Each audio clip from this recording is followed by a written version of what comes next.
Entonces, aquí inicia la grabación, son las 17:51 del 28 de abril. Nuestra clase de hoy es la última de la unidad 1. Hoy vamos a cerrar lo que es teoría de la medición, vamos a hacer un repaso amplio por algunas definiciones, por el desarrollo histórico de la teoría de la medición, los modelos matemáticos, y nos vamos a detener específicamente sobre las cuestiones que nos plantea la medición psicológica desde un punto de vista un poco más amplio. Y van a ver ustedes cómo desde el punto de vista de la teoría de la medición ya se empiezan a colocar algunos temas que son habitualmente tradicionales de la psicometría, pero que dialogan, conversan, se conectan con estas discusiones más amplias acerca de la medición en un amplio sentido, ¿verdad? Que ese es un poco el objetivo central de esta unidad, que es la de entender que el proceso de medición en la actividad científica, o sea, que en la ciencia, es un proceso con una historia importante, que tiene sus complejidades, plantea sus desafíos, plantea los problemas, y la psicología participa de esa conversación, participa de ese debate, participa en el planteamiento de solución a los problemas que surgen dentro del ámbito de la teoría de la medición, y vamos a ver que la psicometría es la disciplina concreta de la psicología que interviene y aporta en esa construcción dentro del ámbito de lo que es la medición, ¿verdad? Ese es un poco el objetivo de esta primera unidad, y poder conectar los problemas prácticos de la psicometría con los problemas más generales referentes a la medición en un sentido amplio, ¿sí? Bueno, entonces empezamos. No sé quién se anima libremente a conversar un poco acerca de la tarea o no sé si quiere hacer algún comentario sobre las clases que venimos desarrollando hasta ahora. Hola, profe. Yo soy Fátima Larriel. Fátima, Hice la tarea, ¿verdad? La parte de medición, toda la parte histórica, hasta ahí entendí todo bien. Pero cuando hablamos de estos tres factores, la unicidad, no entiendo. Busqué, miré tu material, me fui a Google, encontré algo que más o menos me hablaba en términos menos matemáticos. Y dije que completé como pude, ¿verdad? Traté que tenga sentido lo que puse ahí, pero dije que iba a pedir explicación, sobre todo de ese punto, porque la significación entendí, ¿verdad? La representación también. La unicidad, ahí es donde no entendí. Y te iba a pedir si podías explicar, por favor, esa parte. Sí, sin problema, sin problema.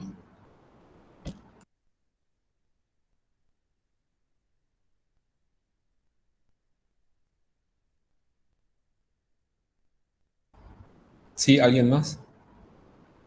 Puedo recorrer acá la lista de presentes, si les parece. A ver, yo vi que en la entrega de trabajos tenía unos 40 y pico ya entregados.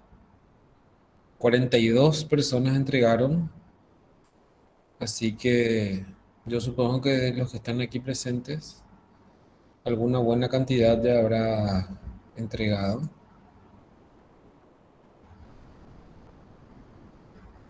Voy a poner acá a ver toda la gente. Profe, yo también o sea, tengo dudas sobre lo mismo que la compañera, sobre la unicidad y sobre la significación también. O sea, entiendo, pero me confunde igual un chiqui.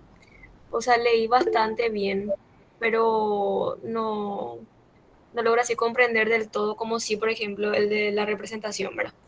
Ok, perfecto. Perfecto, cuando hay dudas hay chances de aprender. Bueno, a ver, ¿quién más?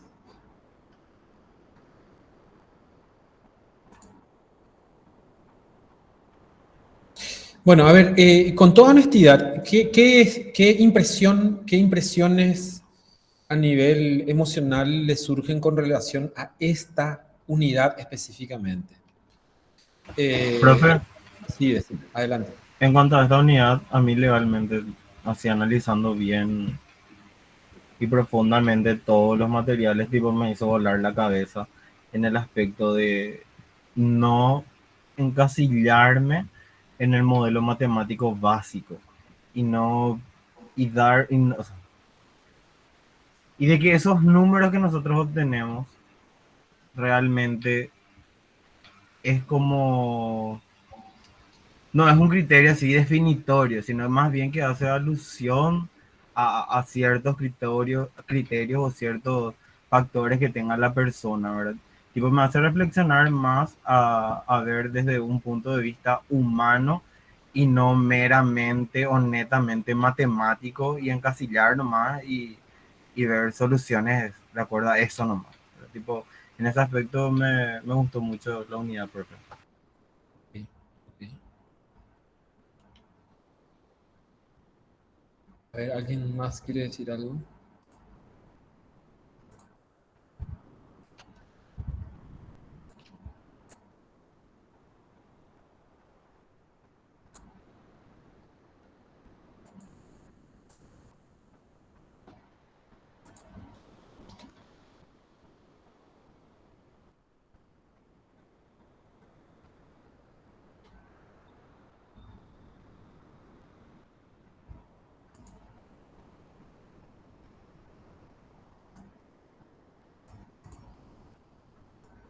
Nadie quiere decir nada. Bueno, listo.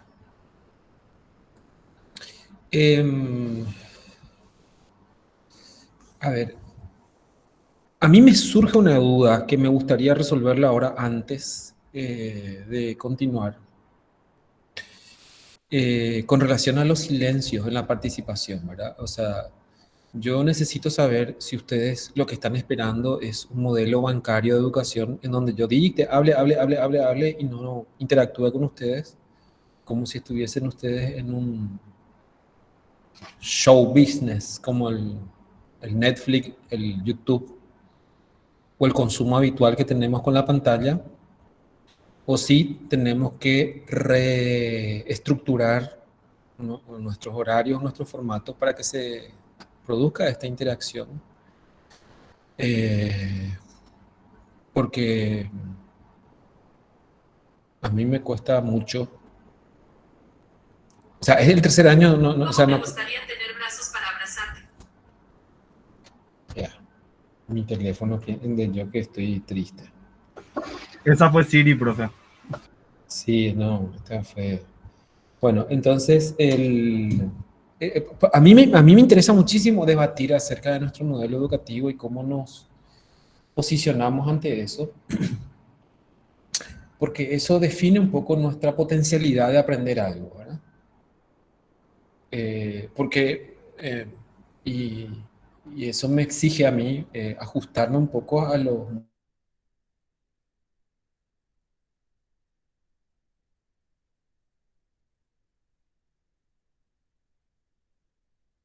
o con las expectativas, entonces yo me voy por mi lado y ustedes van por su lado. Entonces, por eso sí, de verdad me interesa mucho conversar sobre esto. Ya en estas primeras clases, porque esto se va a extender, pues nosotros tenemos como 6 meses por ahí en adelante, ¿verdad? Y si esto se sostiene así, hay que cambiar de estrategia, ¿verdad? Profe, Te escucho. yo realmente desde mi postura creo que siempre estamos acostumbrados a ese feeling dentro de la universidad de no participar tanto y ser netamente observadores. Y a lo mejor cuesta mucho, le cuesta mucho de repente a los compañeros que dan aportes bastante interesantes e importantes cada vez que hablan, poder hacerlo porque estamos acostumbrados a este sistema de ser espectadores, estar ahí, que el profesor nos dé todo.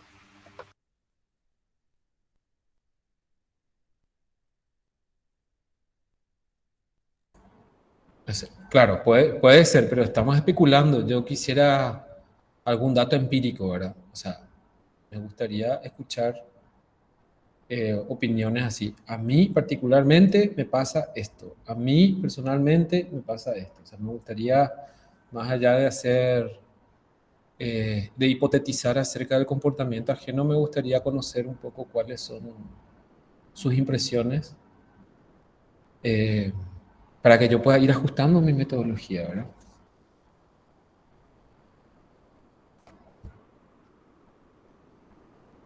Eh,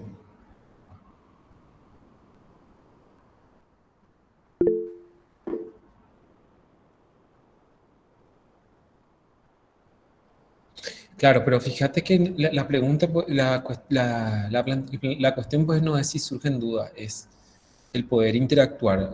La lectura del material, las preguntas que yo planteo son disparadores para abrir puntos de reflexión y revisar el material desde otro punto de vista y luego, en la medida en que esos elementos se hayan comprendido, poder avanzar o retroceder, ¿verdad? Porque si no... Eh,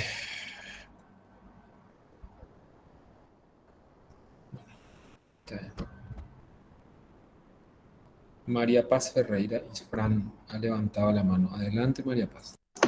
Profe, a mí particularmente me pasa que si tengo una duda, algún compañero pregunta antemano, entonces a mí no me gusta o sea, yo sintetizo muy rápido, entonces no me gusta repetir, repetir, repetir, repetir, a mí particularmente.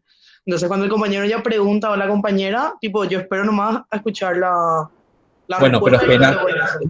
está bien lo que me estás diciendo, pero yo pues no les pregunté si tenían duda, les pregunté cuáles son las sensaciones que experimentan al abordar esta unidad. No les pregunté qué duda tienen. Entonces, vuelvo a preguntar, ¿cuál es el problema de continuar con la propuesta pedagógica o sencillamente hacerme el vacío sin decirme por qué mierda no contestan? ¿Me entendés lo que estoy planteando? O sea, si ustedes me dicen, profe, deja de romper las bolas y da tu clase, yo me voy a enojar probablemente o me voy a pichar, pero voy a dar mi clase y voy a evaluar si quiero seguir dando clase. Pero si no hay retorno, ¿me entienden? O sea, lo que vos me estás diciendo se aplica para la primera parte, pero cuando ahora les pregunté cuáles son las impresiones que tienen acerca de esta primera parte, el único que habló fue José Carlos, ¿verdad? Entonces, por eso no entiendo tu respuesta, porque no fue eso lo que pregunté, ¿verdad? Lo que pregunté es cuál es el problema con la propuesta pedagógica de poder ir interactuando sobre cada elemento desarrollado, si eso va a funcionar o no. Profe, Fátima soy. A mí me gusta esta propuesta, ¿verdad? De hecho, porque estuve haciendo la tarea, es que dije, bueno, esto yo no entiendo, voy a pedir explicación. Y es la única manera. Lo que sí encuentro es el nivel del material, profe, para mí es alto, me cuesta entender. Tienen 3 años de psicometría, ya les dije. No, profe, no sé cómo te voy a decir, no te voy a decir ninguno hemos dado. Y por eso, pero además ustedes ya son grandes, su nivel de comprensión lectora pues es de nivel universitario, no es de secundario. Y los materiales van a escalar en dificultad. Yo ya les y eso es lo que me gusta, pues yo ya estuve mirando la segunda unidad. Entonces, entonces cuando vos decís, ¿por qué no hablan? Y yo tengo que decir, pregunto la impresión, no necesitan haber entendido el material. Si y la impresión, profe, la impresión es que no sé, esa es la impresión que yo tengo. Pero no puedes pasar media hora para que me respondas eso.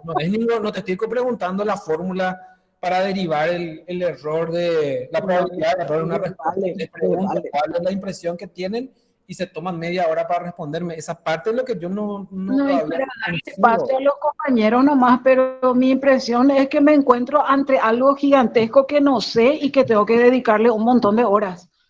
Exacto. Y que voy a hacerlo, ¿verdad? Exacto. Eso, por ejemplo, me sirve mucho, porque entonces puedo variar mi material. Yo les hago una broma nomás. Yo no quiero romperles a ustedes, tampoco les quiero forzar mucho, pero tengo que ir calibrando, porque cada grupo responde diferente.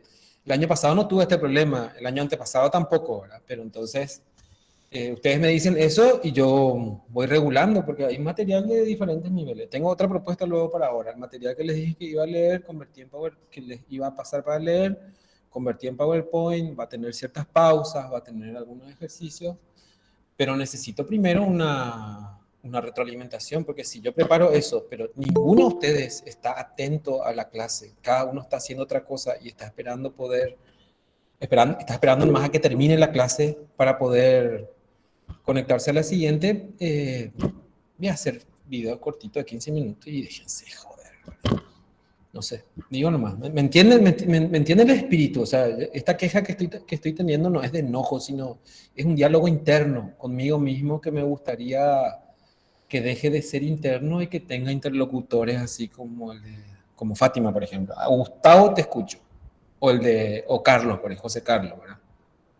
Porque es una propuesta pedagógica. Desde mi cabeza, estoy abriendo la posibilidad de poder ajustar la propuesta pedagógica y no sencillamente que ustedes se adecuen a mi propuesta, como es más o menos el espíritu que invade, digamos, nuestra querida institución, ¿verdad? Adelante, te escucho, Gustavo.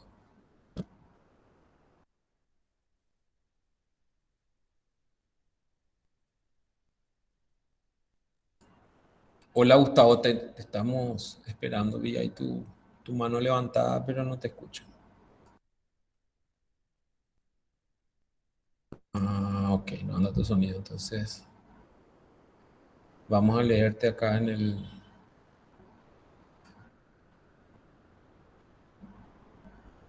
el chat. Bueno, a ver, alguien más, porque aquí están 35 personas conectadas, o 34 o 33 en todo caso, porque estoy conectado 2 veces y no puede ser que no entiendan una pregunta sencilla. ¿Cuál es la impresión que tienen al abordar esta primera unidad? A partir de ahí en adelante continuamos. Ahora sí se me escucha. Buenas, profe. Sí, se te escucha, justo se encimó nomás con Natalie, así que habla nomás y después le damos el lugar a Natalie. Bueno, como dijo la compañera Fátima, realmente, profe, creo que es un problema ya de tercer año, de mi punto de vista. Yo no tuve un buen docente en psicometría aplicada y también ya con el cuarto, que no nos enseñaron correctamente lo que es aplicar y entender un test. Y creo que la gran mayoría de los compañeros también está con el problema. Yo también leí hoy, yo me confundí totalmente y yo me sentí en la luna de Valencia. Y yo dije, ¿cómo voy a pasar esta materia si no entiendo luego? Si en mis 2 años de tercero y cuarto no tuve por lo menos la decencia de un buen docente que me haga que pueda entender, aplicar, no sé.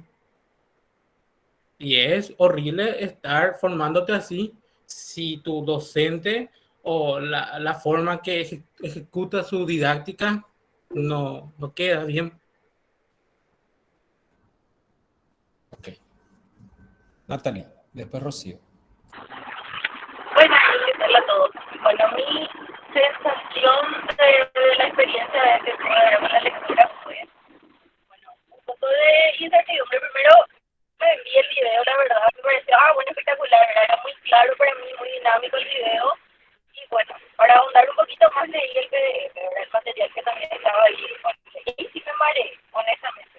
Ahí sí dije, creo que con el video entendía mejor, ¿verdad? Pero es cuestión de ir. Yo hago una culpa, ¿verdad? Mi horario de repente es un poquito complicado, entonces si tenía quizás un poco más de tiempo para leer más profundamente, más concentrada, sí, seguramente iba a aceptar mejor la conocimiento, ¿verdad? Pero honestamente mi forma de aprender con el video explicativo, haciendo más sintético, absorbí mejor que en el material. Pero obviamente tengo que seguir leyendo, ¿verdad? Pero ese es mi retorno. Ok, muchas gracias, Rocío. Profe, yo particularmente, bueno, yo estando en tercer año, que fue en el 2019, tuve presencial psicometría, ¿verdad? Y me recordó mucho cuando empecé a ver los videos, escuchar y leer los materiales, es como que me recordó que esta materia no es tan sencilla, no es leer nomás, porque el año pasado era todo muy leído. O sea, era la profe explicaba, hablaba y mostraba en la pizarra y ya estaba, ¿verdad? Era como que muy sencillito todo parece. Pero a mí, por ejemplo, me gustó hacer la tarea porque me hizo leer mucho, ¿verdad? Fue, quizá pedía muy poca cosa, pero era demandante en cuanto a explicar, reflexionar. Y eso, por ejemplo, me gustó porque a mí me gusta, por ejemplo, escuchar y ver los videos y después complementar con los materiales y ahí entender, ¿verdad?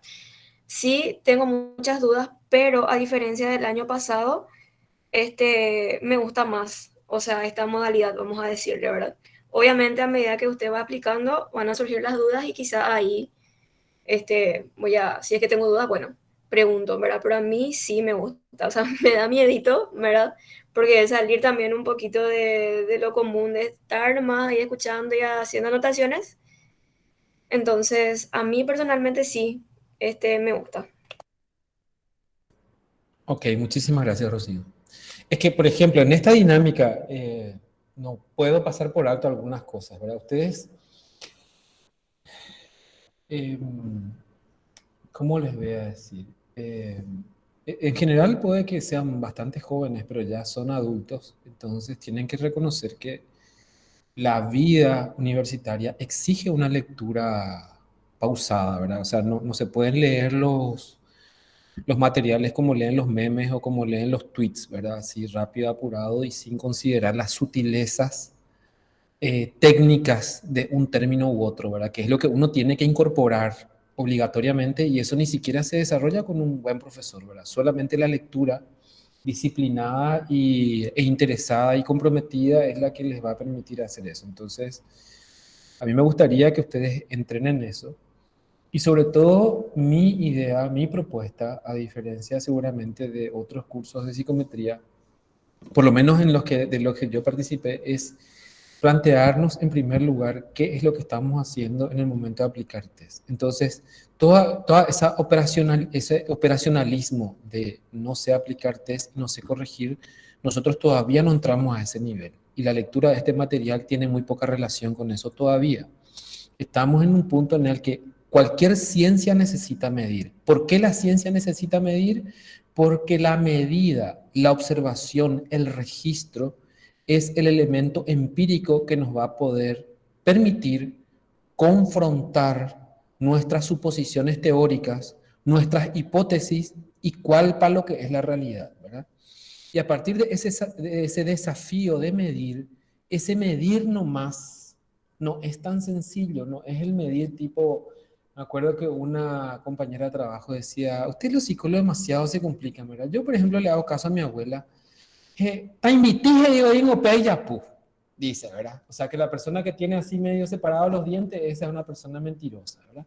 Y vos tenés que fijarte nomás, ese que viene así medio rengueando, medio cara de peína, vea, ese seguro es lo que es problemático. Así te dice la gente, ¿me entienden? Entonces, si nosotros como psicólogos operáramos con esquemas rígidos, simplistas y superficiales, como esos, ¿para qué tendríamos que venir a sufrir los 5 años en la facultad? Y mucha gente cree que es sencillamente eso, que vos agarrás, pasás, ponés la respuesta que quiere tu profesor y que eso te hace psicólogo, te hace psicóloga y seguís operando con los mismos principios que opera cualquier persona de la vida común, yo no quiero desprestigiar de ninguna manera el conocimiento vulgar cotidiano, que a veces incluso es bastante certero, pero que está muy alejado de lo que tendría que ser un emprendimiento científico, ¿verdad? Y nosotros nos olvidamos de eso. Entonces mi tarea es recordarles que para eso estamos aquí en este momento. Estamos congregados en una tarea, en un interés o en una motivación por lo menos, de poder transformarnos en sujetos que participan de la actividad académica, que participan del conocimiento, quizás no aportando nada relevante, digamos, lo digo con mucho respeto, digamos, a lo mejor no seamos investigadores que está aportando conocimiento nuevo, pero participan en el sentido de que puede comprender, entender y aplicar a aquello que finalmente vaya a ser, porque de eso se trata, digamos, estas clases, el poder aumentar nuestro nivel de perspectiva acerca de lo que es medición. Pero vamos a ver hoy en la clase, voy a tomar elementos muy abstractos, más abstractos del nivel de lectura que tenían ustedes, pero voy a obligarme a bajarlo a un nivel de concreción lo más claro posible y vamos a ver cómo todo eso que es sumamente teórico finalmente dialoga con aquel lenguaje que ustedes sí conocen, que es psicometría, historia de la psicometría, que es medir la aplicación de test, confiabilidad, validez, el coeficiente de alfa de Cronbach, Q de Richardson, el test-retest, que les habrá costado mucho en un primer momento el poder comprender cómo se obtiene y qué significa. Y al final ahora yo le estoy hablando de otra cosa que no tiene nada que ver, ni siquiera menciona esos elementos. Yo soy consciente de eso, pero lo que quiero es que ustedes entiendan que la idea inicial es que recordemos que la psicometría es una disciplina que busca abordar, no busca, aporta, aborda, se encarga de establecer los mecanismos para que la obtención de datos empíricos dentro de la disciplina psicológica o dentro de la ciencia psicológica cumpla los criterios requeridos para que esos datos sean útiles, principalmente para que sean útiles. Bueno, muy bien. Aquí dice, ¿qué tal, profe? Soy Andrea Bernal. A mí personalmente me gusta esta técnica. Ok, muy bien. Me ayudó a entender ciertos puntos, etc. Bueno, muy bien. Entonces, voy a empezar. Esto es lo que encontré en la web. Bueno, acá dice que todo lo que dije, mi teléfono acá solo está procesando todo lo que dije. Bueno, entonces, a ver. Voy a responder a la consulta que abría Fátima y les voy a, pero bueno, voy a cerrar, digamos, porque les pregunto cómo ustedes, qué impresión tienen con respecto a la unidad. Porque cuando yo les pregunto qué impresión tienen, ustedes mezclan la dimensión cognitiva con la dimensión afectiva y me sirve mucho eso. Me sirve saber, por ejemplo, que hay o miedo o desesperación, que hay un poco de compromiso, ¿verdad? Que hay interés, que hay entusiasmo. Entonces, porque mi tarea como profesor es no leer lo que dice el libro, y eso es una cuestión que me gustaría debatirlo todo el tiempo con los profesores y con los alumnos. Hay mucha gente que cree que el profesor tiene que venir a la clase para ahorrarles la lectura, ¿verdad? O sea, como si fuesen una especie de analfabeto en donde hay que leerle el cuentito porque no saben leer ni escribir. Eso es negativo, eso no existe. El profesor que viene a leerte el libro, no sé, comprate una aplicación que te lea el PDF, déjate de joder, ¿verdad? Ese no es el profesor. Mi tarea como profesor es identificar los potenciales bloqueos que puedan surgir para que ustedes aprendan y para que aprendan lo máximo posible, o si no, para que venimos a la facultad, para que todo el ingreso y la fiesta y alardear que estoy en la una, así agarrar un texto y no entender lo que dice, ¿verdad? Entonces, no sé, dedícate a otra cosa. Lo digo esto solo como un marco dentro del cual nuestras actitudes tienen que favorecer nuestra predisposición al aprendizaje.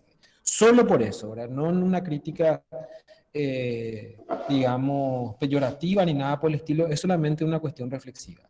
Me interesa mucho saber la impresión que tienen ustedes, porque como les dije, mi tarea es ir tumbando o combatiendo las barreras que puedan surgir en cada unidad para aprender y para incorporar los conceptos. Entonces, punto 1. El texto es complejo, muy bien. Entonces, primero se encuentran con el texto, identifican qué elementos del texto se vuelven difíciles e incomprensibles y luego hablamos de ellos. Por eso la clase invertida. Por eso primero la lectura y después la clase. Entonces, yo les invito cariñosamente a que sigan las indicaciones, hagan la tarea en la fecha indicada, hagan la lectura, porque eso nos va a permitir mantener un ritmo interesante. Bueno, muy bien. Ahora vamos a ir a la aclaración y a la lectura de ese material, como para poder, a partir de ahí, el material de hoy retrocede un poquitito, integra todo eso, pero nos coloca justo en la puerta de la unidad 2, en las escalas y la teoría de la medición. Bueno, entonces, vayamos a la cuestión de la unicidad, la representación y la significación, que son los tres ejes con los cuales cierra un poco esta idea de medición y todo eso. Una pregunta sobre la unicidad tiene que ver con las unidades de medida utilizadas en una medida específica y la posibilidad de que esa unidad utilizada pueda ser transformada en otras unidades y que sigan significando lo mismo. ¿Por qué es importante? Fíjense, aplicamos un test, por eso les dije que voy a ir así a lo bien concreto, de lo bien abstracto voy a ir a lo bien concreto y después ustedes interpélenme si queda algún hueco y no queda claro. Entonces vamos a abordar primero la unicidad y creo que ahí quiere hablar alguien. Adelante, alguien levantó la mano, pero bajó otra Sí, vez. profe, yo había levantado. Sí. Yo quería consultarte justamente en esa cuestión, por lo que a mí me daba a entender el material, ¿verdad? Básicamente la cuestión de unicidad es si tras tener unas unidades de medida, nosotros podemos transformar en otras unidades de medida o en otros rangos, tipo, por poner un ejemplo, la variable de inteligencia o intelecto, que digamos es una variable continua, que vos podés dividirlo en una escala de 100, también podés hacerlo en unidades de tipo de una escala en ordinal de alto, medio, bajo. Y quería saber si a eso es lo que se refiere con criterio de unicidad. Básicamente podríamos decir que es eso, ¿verdad? Pero con el agregado de que esas transformaciones sigan manteniendo las cualidades que se supone representa esa magnitud original. Entonces, ¿qué es lo que nosotros hacemos en psicometría habitualmente? Asignamos un sistema numérico en un cuestionario, ¿verdad? Por ejemplo, hacemos, qué sé yo, 20 de 10 o lo que sea, no importa, 20 puntos, 30 puntos, 50 puntos, etc. Pero ese puntaje no significa en sí mismo nada si no lo colocamos dentro de una escala valorativa, ¿cierto? Y para eso se suelen utilizar transformaciones en notas tipificadas. Esos términos sí les son familiares, ¿verdad? Ustedes habrán dado tipificación, ¿verdad? Tomamos un puntaje bruto y lo convertimos, por ejemplo, a nota Z, a nota T, a percentil o a cualquier otro sistema numérico como eneatipo que tiene de 0 a 9, ¿verdad? Una medida que se usaba anteriormente para poder facilitar la carga computacional a través de tarjetas con pocos dígitos. Bueno, esa transformación a escalas diferentes, pero que al mismo tiempo siga conservando el sentido de la magnitud original, es lo que se llama la unicidad. Y el problema de la unicidad nos plantea qué unidad de medida tendríamos que utilizar para poder representar adecuadamente aquello que estamos midiendo y cuáles son las transformaciones que podemos considerar son admisibles para mantener esa intensidad del atributo o magnitud del atributo. Entonces, aquí Sebastián afortunadamente aportó cuestiones así muy concretas y que tienen que ver con el problema de la unicidad. Efectivamente, tiene que ver con aquello que transformando de una escala que, por ejemplo, o sea, la inteligencia en sí misma podríamos decir es una habilidad continua, ¿sí? Es decir, hay niveles intermedios de un poquitito más inteligente, un poquitito menos inteligente, seguramente, pero un test que mide inteligencia va a tener unidades, digamos, categóricas, ¿verdad?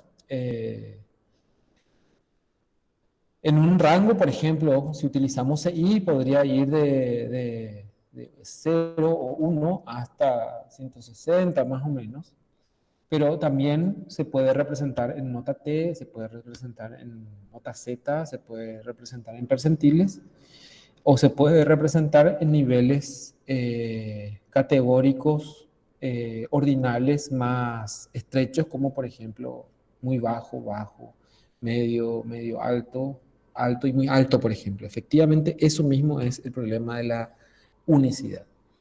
El problema de la representación tiene que ver con que el rango de valores que utilizamos permita representar el rango de aquello que se supone que estamos midiendo, ¿verdad? Entonces, si nosotros medimos la intensidad del amor que siente una persona hacia otra. ¿El amor en qué rango se mide? ¿De 0 a cuánto va? ¿De 0 a 5? ¿De 0 a 10? ¿De 0 a 1000? ¿De 0 a 10.000? ¿De 0 a 1.000.000? Mira, yo con mi hijita cuando era chica jugábamos hasta el infinito y más allá, me decía. Ahí me dan ganas de llorar porque ya está grande, ya no me dice más, ya está preadolescente. Entonces, ¿de qué tamaño es eso, verdad? ¿Existe, Pico, la posibilidad de establecer una representación en términos numéricos de la cantidad de afecto o de cariño o de amor que una persona puede llegar a sentir por otra? Esas son las discusiones que se tienen. Entonces, ¿y qué tiene que ver esto con psicometría? Tiene que ver con la idea de que cuando se construye un instrumento, ese instrumento debe permitir representar una cantidad de tal forma a que no distorsione el sentido de aquello que está midiendo, ¿verdad? Porque si no, nosotros vamos a reducir en un operacionalismo así brutal aquello que queremos representar, pero definido por un rango así muy estrecho que nada tiene que ver con lo que realmente estamos midiendo, ¿verdad?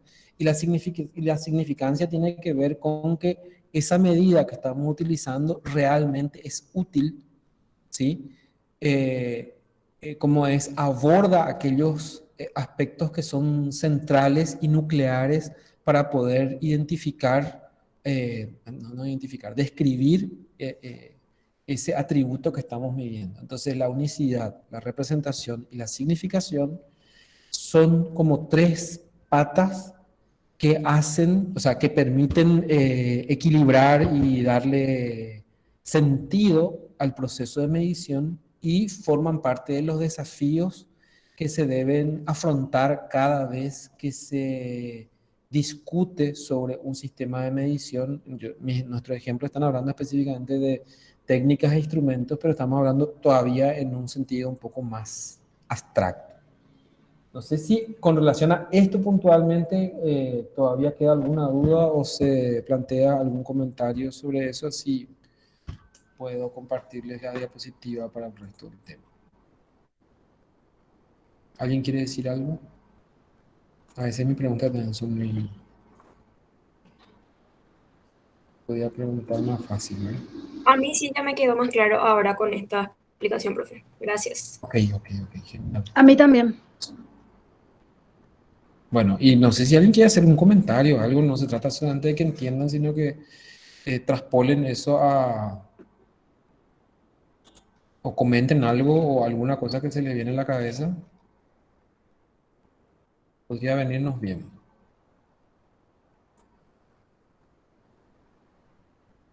Que venga el caso, ¿verdad?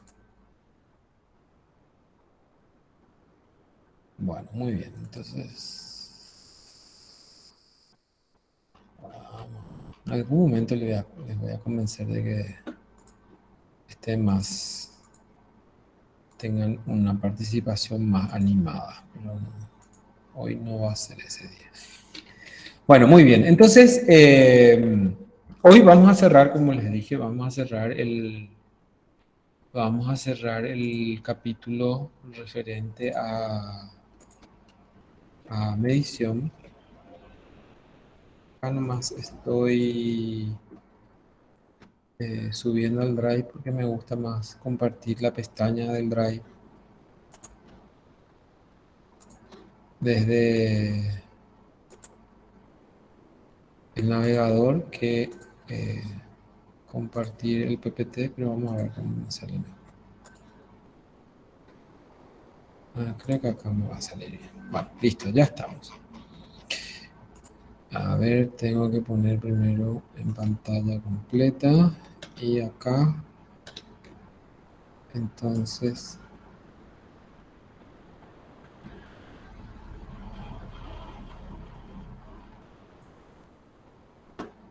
vamos, aquí está.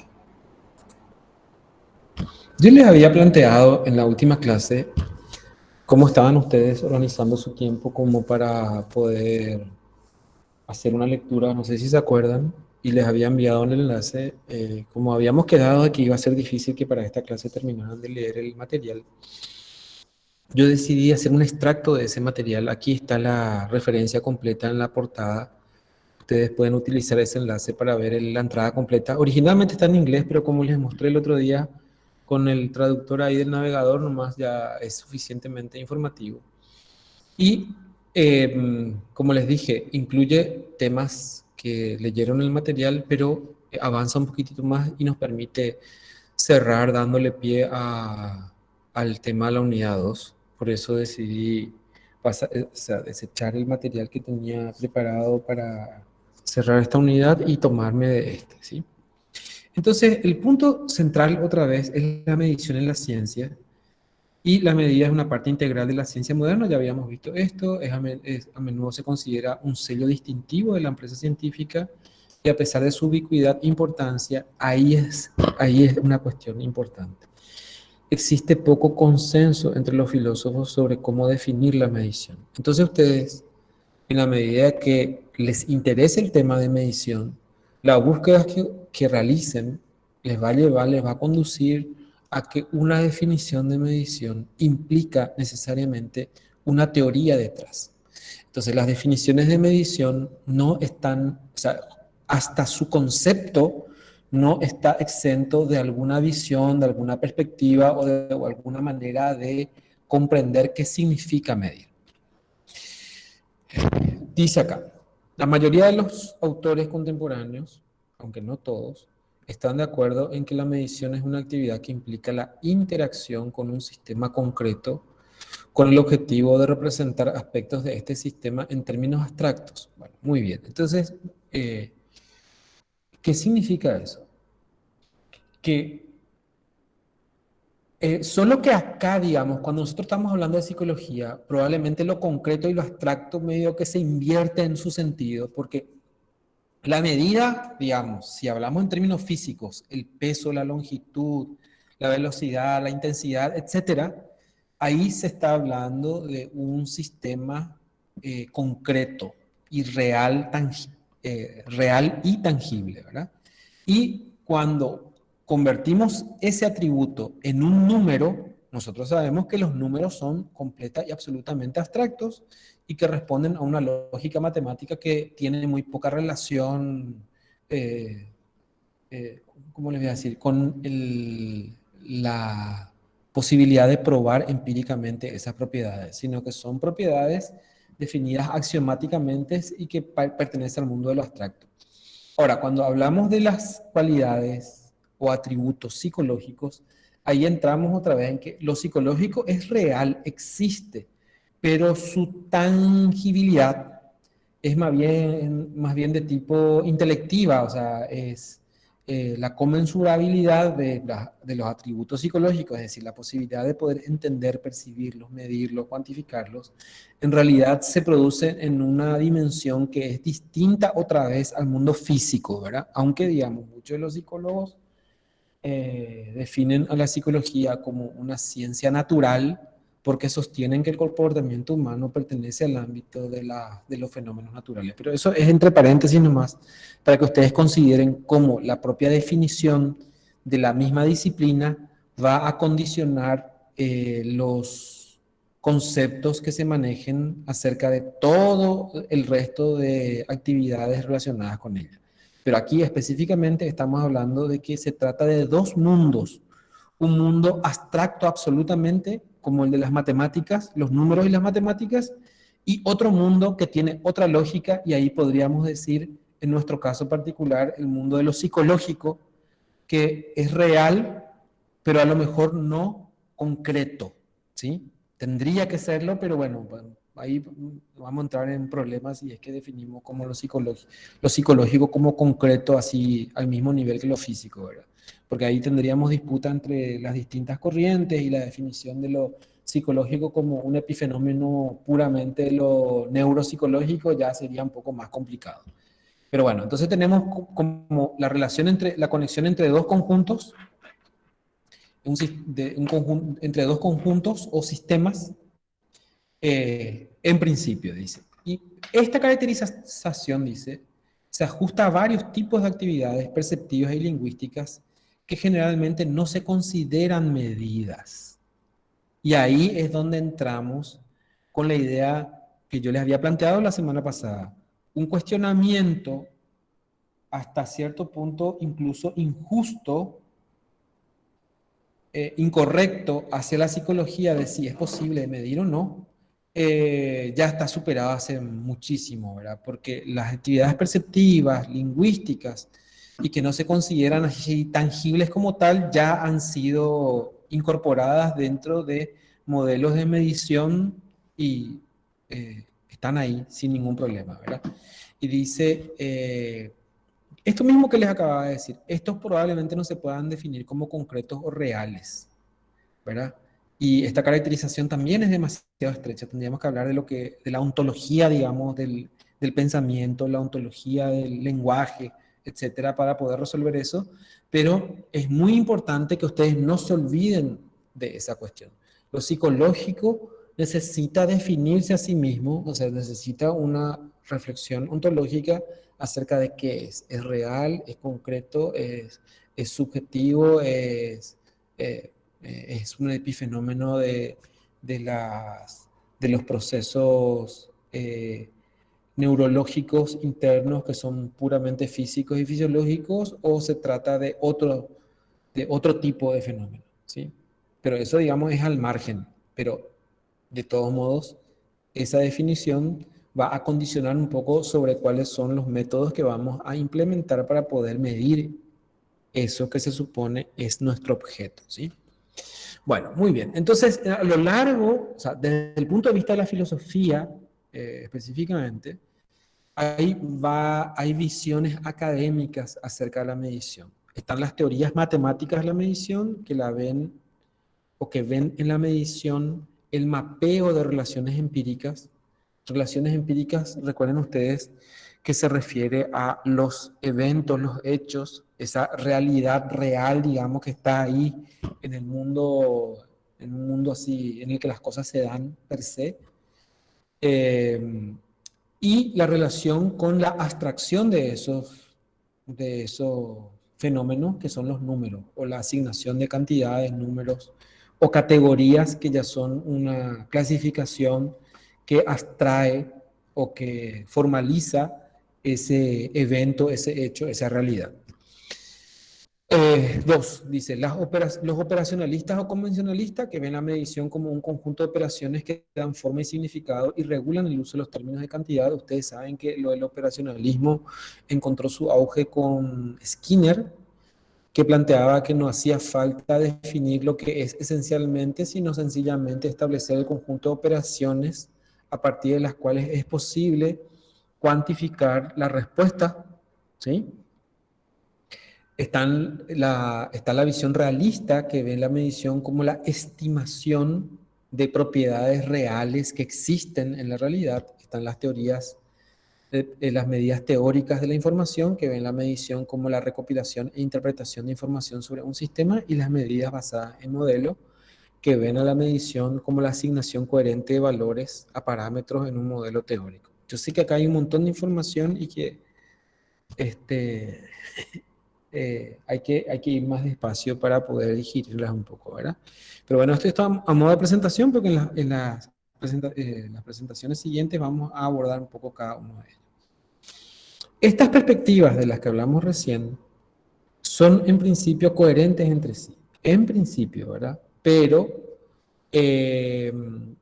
bueno, y mientras las teorías matemáticas se ocupan de los fundamentos matemáticos de la escala de medición, el operacionalismo y el convencionalismo se ocupan principalmente de la semántica, es decir, de los términos que se van a utilizar para definir cuantitativamente una magnitud, una cualidad, un atributo.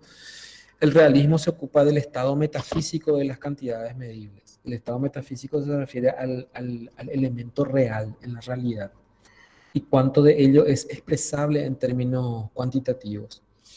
Y las aplicaciones teóricas de la información y basadas en modelos se ocupan de los aspectos epistemológicos de la medición. Es decir, los aspectos epistemológicos de la medición se refieren a qué tanta validez tiene la expresión cuantitativa de un atributo con relación a su existencia, no en términos reales, sino en términos éticos, y su aplicabilidad a los sistemas a los cuales hace referencia. Pero vamos a mirarlo desde un punto de vista un poquito más en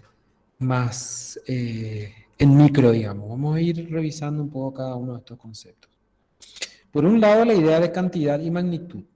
Si nosotros hacemos un recorrido, yo recorté muchísimo esto porque la cuestión de la historia de la medición es bastante extensa, pero quiero rescatar algunos hitos importantes que seguramente habrán escuchado, habrán leído algo o me parece que es un momento interesante para revisarlo.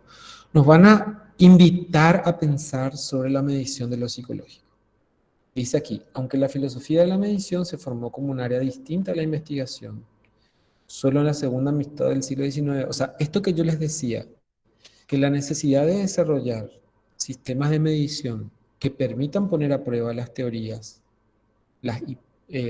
y el sistema hipotético deductivo de poder deducir una hipótesis a partir del conjunto teórico de conocimientos y luego ponerlo a prueba, contrastar si empíricamente esas relaciones se dan de tal o cual manera, son formulaciones muy recientes, ¿verdad? O sea, alrededor del siglo XIX, en donde se desarrolla la idea de la necesidad de contar con mediciones, y este contar con mediciones requirió el desarrollo de la disciplina de la medición como una forma especializada de metodología, ¿sí? Y aparecen los conceptos de magnitud y cantidad. Esto de magnitud y cantidad, aunque esté formulado de manera muy abstracta, ahí está, perdón, es muy simple de entender, ¿sí? Yo puedo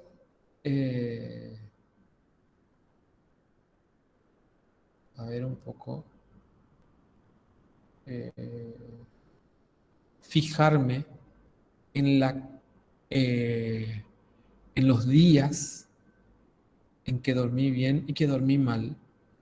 Puedo entonces centrarme en la cantidad, ¿sí?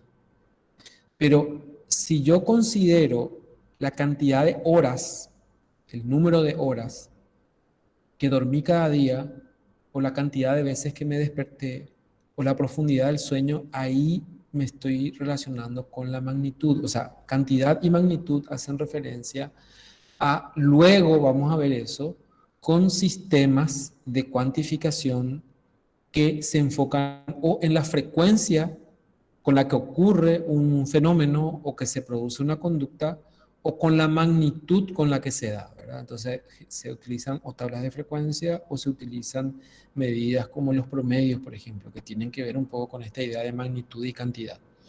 Bueno, esta idea se acuña más o menos ya en los elementos de Euclides. Dice, una magnitud como una línea, una superficie o un sólido mide a otra cuando esta última, decía Euclides, es un múltiplo entero de la primera. Entonces, los fundamentos de Euclides todavía se aplican. Hay una geometría euclidiana que plantea justamente el escalamiento de las magnitudes, ¿verdad? El poder establecer distancias a partir de las escalas que se crean de la diferencia de posición que ocupa un punto con relación al otro, ¿verdad? Pero bueno, eso es para que ustedes en todo caso investiguen ustedes de cómo se desarrolla los espacios euclidianos y la geometría euclidiana, que tiene que ver un poco con el concepto de magnitud. Vayamos más adelante. Dos magnitudes tienen una medida común cuando ambas son múltiplos enteros de alguna magnitud y en otro caso son inconmensurables. O sea, Euclides plantea la división entre magnitudes mensurables e inconmensurables. Bueno. Después dice, las razones pueden ser racionales y irracionales. Vamos a pasar un poco ahí porque acá van a aparecer después un par de cosas que son interesantes. Dice, Aristóteles distinguió entre cantidad y cualidad. Ejemplos de cantidades son números, líneas, superficies, etc. Y las cualidades son justicia, salud, calor, palidez. Entonces, ya Aristóteles había planteado qué tipo de operaciones admiten las cantidades y qué tipo de operaciones admiten las cualidades, muy parecida a la discusión más de tipo contemporánea acerca de si se trata de una variable cuantitativa o cualitativa, cuáles son las operaciones que se pueden llevar adelante. Imagínense, digamos, cómo el pensamiento occidental filosófico termina de alguna manera condicionando o estableciendo, no sé, determinando estilos de pensamiento, formas de pensamiento o de definir la manera en cómo administramos la información que tenemos. Por eso me pareció interesante hacer una revisión un poco del desarrollo histórico. Dice, Aristóteles no especificó claramente si los grados de cualidades como la palidez corresponden a cualidades distintas, etcétera, ¿no? Pero les voy a dejar la diapositiva para que la vuelvan a leer si quieren y como les dije está la referencia para revisarla. Solo quiero hacer un recorrido para ir pensando cosas, ¿sí? Bueno, dice Dan Scotus apoyó la teoría de la adición, según la cual un cambio en el grado de una cualidad puede explicarse mediante la suma o resta de grados más pequeños. Esto, fíjense, tiene que ver con la forma en cómo nosotros hacemos la corrección de un instrumento. Nosotros generalmente tomamos un test y calculamos el puntaje que va a representar de alguna manera la magnitud del atributo a partir de la sumatoria de las puntuaciones individuales en un instrumento. Entonces, esa idea de obtener resultados sumando los ítems de un instrumento no surgieron así de la nada o no fueron solamente una decisión práctica operacionalista, digamos, sino que está muy relacionada, muy vinculada a la idea de que la suma de pequeñas cantidades o de pequeños atributos, o la resta en todo caso, va a definir una magnitud. Yo les voy a plantear lo siguiente. Por ejemplo, un atributo físico, pero que pareciera intangible, es la voz, el sonido, ¿sí? Y el volumen del sonido, piensen nomás ustedes, crece o no cuando se van sumando individualmente más elementos que van produciendo cantidades pequeñas de sonido. ¿Van a generar finalmente un mayor volumen o no? Un mayor volumen de sonido, digamos, ¿verdad? ¿O no se aplica la suma, por ejemplo, en el sonido? Estamos hablando de sonido musical. No, y sonido de cualquier tipo, ruido, lo que Porque sea. si es de sonido musical, para que aumente el sonido tiene que ser exactamente la misma nota. O si no, se produce un efecto de positivo o negativo. Yo soy músico, por eso pregunto. Espera, probablemente la pregunta Si es un poco más planteada.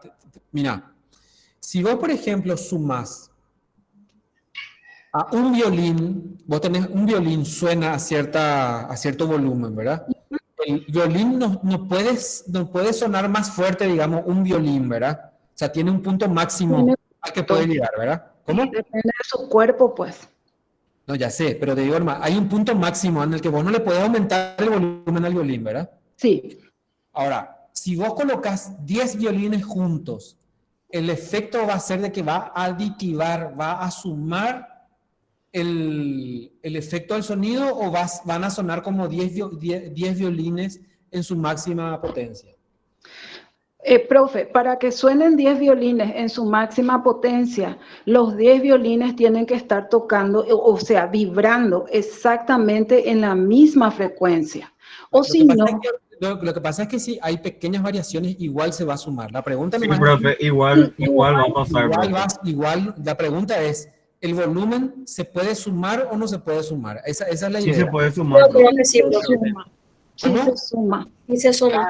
Claro, si nosotros podríamos entrar en el detalle de los efectos sonoros, en donde puede atenuarse a lo mejor un efecto sonoro dependiendo del tono en el que suena, ¿verdad? Pero incluso con variaciones pequeñas, porque por ejemplo, se suelen hacer composiciones en las que dos o tres instrumentos exactamente iguales suenan, digamos, a contra, no sé cómo se llama ya eso, ¿verdad? A contrarritmo del otro, y el efecto que produce es, digamos, aumenta el volumen. Entonces, pero pensemos solo en una cosa. Juega hoy Olimpia, por ejemplo, ¿verdad? Creo que juega hoy acá, ¿verdad? Sí, profe, Creo que juega acá. Sí, sí. bueno, un individuo solo en la cancha gritando a lo más que pueda, ¿tiene límite esa voz o no? Sí, tiene límite. Ok, pero 100 hinchas gritando al máximo, ¿tienen el mismo límite o amplía el límite de alcance de ese ruido? Amplía. Amplía. ¿Todos están sonando así afinado en la misma en el mismo tono o no? No. Totalmente lo contrario, pero amplía. Ahí lo que quiero llegar, ¿verdad? Entonces, no hace falta que se cumpla ese presupuesto que estaba indicando, el sonido se suma. Entonces, fíjense que no es loco, o sea, no es irracional pensar que probablemente la sumatoria de mis actitudes podría indicar una magnitud acerca de cuál es mi actitud total, ¿me entienden? ¿A dónde voy? O sea, yo me estoy adelantando un poco a la diapositiva, pero lo que quiero decir es que la idea de la aditividad es una idea bastante antigua, pero que es lógica y que no solamente se aplica a la idea de poner una tabla sobre otra o de poner una línea sobre otra o de poner un ladrillo sobre otro, sino que también ¿cómo les voy a decir? En fenómenos aparentemente intangibles, así digamos tocables, también se produce el fenómeno de la aditividad. Y eso se demostró no solamente con ondas sonoras, sino con ondas expansivas de otro tipo, con ondas calóricas, con ondas eléctricas. Entonces, lo intangible también responde a la idea de la adición y sustracción, ¿sí? ¿Ven cómo esto es importante, ¿verdad? Porque nuestras prácticas que parecieran así como rituales solamente de agarrar y empezar a sumar los ítems, tiene una relación interesante acerca de cuestionarnos de cómo es que yo puedo asumir que una persona está más triste o menos triste a partir de la suma de su puntaje, porque esos puntajes que están sumando se supone son la consecuencia de haber considerado pequeñas actitudes que en su conjunto van a distinguir entre una persona que tiene una actitud X o una condición X y otra que tiene menos, ¿sí? Dice, esta teoría fue posteriormente refinada por Nicole Oresme, quien usó figuras geométricas para representar los cambios de la intensidad. Bueno, después no importa, vamos a olvidarnos de la geometría y todo eso, vamos a avanzar. El concepto de intensidad cualitativa fue desarrollado por Leibniz y Kant, que eran filósofos, bueno, unos capos, ¿verdad? Pero la idea es que la idea de la magnitud no es que apareció nomás y que, como es, Steven dijo, bueno, medir es asignar números, sino que hubo un desarrollo importante. Además, Steven en su trabajo vuelve a revisar los principios matemáticos para poder concluir en esa formulación acerca de lo que es medir. Por eso me pareció importante hacer este recorrido. Dice, Leibniz argumentó que este principio se aplica no solo a los cambios en las magnitudes extendidas, como la longitud y la duración, sino también a las intensidades en los estados representacionales de conciencia, como los sonidos. Lo que les acabo de plantear, ¿verdad? Entonces, efectivamente, quizá, si sonaran exactamente en el mismo tono, la potenciación aditiva sería mayor, ¿verdad? Pero la simple observación, un ratito, sí, pero la simple observación de que unos hinchas en un estadio gritando suenan más fuerte que cada uno de ellos por separado, nos da la idea de que el sonido se suma. Te escucho, Carlos. José Carlos. Sí, profe, de que en este ejemplo que estás dando hay que tener más bien en cuenta el sonido y no lo sonoro. Porque lo sonoro es lo que hace referencia a las vibraciones que estaba mencionando la compañera, ¿verdad? Tipo notas afinadas, en la misma frecuencia y bla, bla, bla. Pero es en cuanto al sonido lo que está dando el ejemplo, profe, para aclarar más un poquitito de eso. Ok, muchísimas gracias. En definitiva, la idea es no detenernos tanto en lo específico, sino porque nuestro tema pues, es psicología, digamos, ¿verdad? Pero ahora estamos navegando dentro de esa idea más global de cultura general, de sentido común, pero también de conocimiento científico acerca de cómo la aditividad es una cualidad importante dentro de una gran cantidad de fenómenos. O sea, nosotros ya sabemos que si ponemos un ladrillo sobre otro, pesa el doble, ¿cierto? Si sumamos un sillón sobre otro, pesa el doble, ¿cierto? O sea, se suman sus pesos y es el peso que va a tener los dos elementos juntos. Pero también se produce con otros fenómenos que a lo mejor no era tan lógico o tan fácil de imaginar, que sí también se producía la adición. A eso más que nada quiero ir, ¿sí? ¿Alguien quiere comentar algo por eso? Yo no estoy mirando la pantalla, por eso no sé si alguien levantó la mano o escribió algo o lo que sea. Me avisan nomás, por favor. Bueno, seguimos. Porque estamos ahí más o menos. Profe, sí, yo levanté la mano. Quería nomás consultarte en cuanto a psicología de lo que estabas expresando, ¿verdad? Esa aditividad se daría, por ejemplo, si es que voy a medir depresión, ¿verdad? En todos esos criterios que yo voy teniendo en cuenta de una persona triste para llegar a esa conclusión, profe. A lo que yo me quiero referir es que la idea de que para hacer un diagnóstico se tengan que cumplir, o sea, voy a ir al DSM, ustedes habrán visto seguramente alguna vez algún DSM, ¿verdad? Dice, por ejemplo, para cumplir el criterio, ya que nombraste depresión nomás, ¿verdad? Para convertirse en depresión se tienen que cumplir 5 o más criterios. Fíjate que ahí estamos hablando del principio de adición, de aditividad, ¿verdad? Sí, profe. Entonces, la idea que está detrás es justamente de que un fenómeno, cuando se va repitiendo, esos atributos se van sumando y van generando una magnitud mayor que aquella que implica un solo elemento, ¿sí? Entonces, cuando aplicamos los tests y desarrollamos una cantidad de ítems, suponemos que cuanto mayor cantidad de respuestas ofrezca la persona, es porque mayor presencia del atributo está, como por ejemplo en este caso, ¿verdad? O condición, ¿verdad? Atributo o condición o estado. Sí, exactamente eso. Después dice acá, se demostró que las magnitudes eléctricas como la resistencia y la conductancia son capaces de sumar y dividir a pesar de no ser extensivas. Esa es la cuestión importante acá. Además, los primeros experimentos en psicofísica sugirieron que las intensidades de las sensaciones, como el brillo y el volumen, podrían representarse como sumas de diferencias apenas perceptibles entre los estímulos y por lo tanto podrían pensarse como compuestas de partes. Entonces fíjense, ahí ya estamos ya a la entrada de nuestra siguiente unidad.